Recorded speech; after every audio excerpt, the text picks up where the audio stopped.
19 décembre.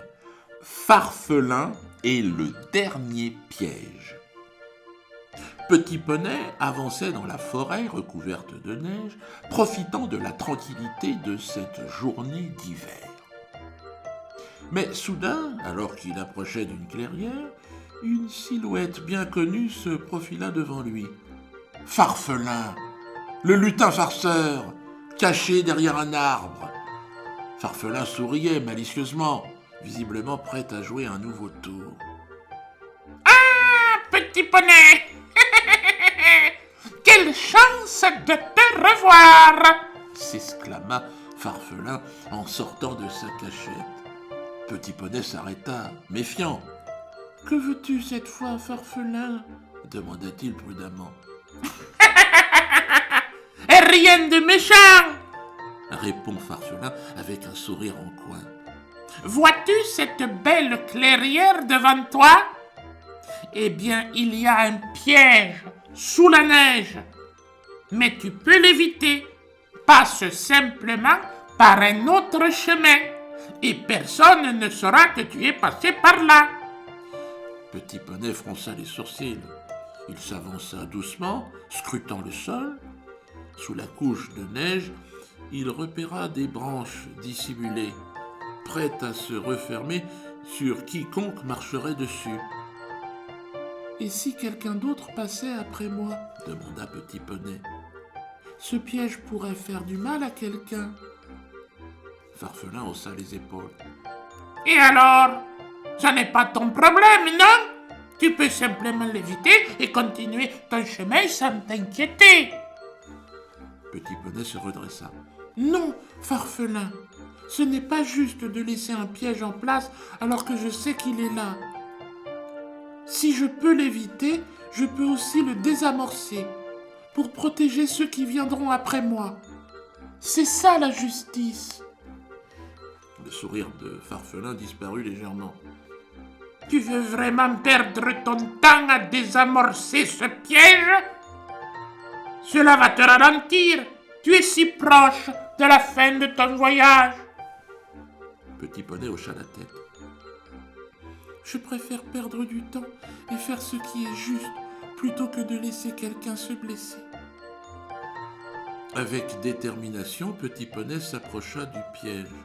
Il écarta la neige avec soin et désarma le mécanisme qui maintenait les branches prêtes à se refermer. Le travail prit un peu de temps, mais une fois le piège neutralisé, il se redressa satisfait. Farfelin l'observait, les bras croisés. « Tu es vraiment obstiné, Petit Poney !» dit-il d'un ton presque amusé. « Ce n'est pas de l'obstination, Farfelin, » répondit Petit Poney. « C'est de la justice. Faire ce qui est juste, même quand c'est plus difficile ou plus long. » Farfelin soupira, déçu de ne pas avoir réussi à détourner Petit Poney de son devoir. « Tu gâches toujours mes tours. Mais ça n'est pas fini. Je reviendrai avec un autre défi. » Dans un nuage de fumée scintillante, Farfelin disparut aussi vite qu'il était apparu. Petit Poney resta un moment à regarder la clairière. Il se sentait fier de sa décision. Il aurait pu choisir le chemin facile, mais il avait préféré protéger ceux qui viendraient après lui. Le soir venu, après avoir marché encore un peu, Petit Poney trouva refuge sous un grand sapin. Alors qu'il s'allongeait sous les étoiles, il repensa à sa journée. Il savait que la justice demandait parfois des efforts supplémentaires, mais c'était toujours la bonne voie à suivre. Avant de s'endormir, il chanta doucement « Petit Poney, tu es tout gris et tout petit, Petit Poney, tu gambades dans les prés sans te soucier des vents qui passent, Petit Poney. » Les paroles flottaient doucement dans l'air frais de la nuit. Petit Poney s'endormit, satisfait d'avoir pris la bonne décision, convaincu que la justice consiste à faire ce qui est juste, même lorsque cela demande du temps et des efforts.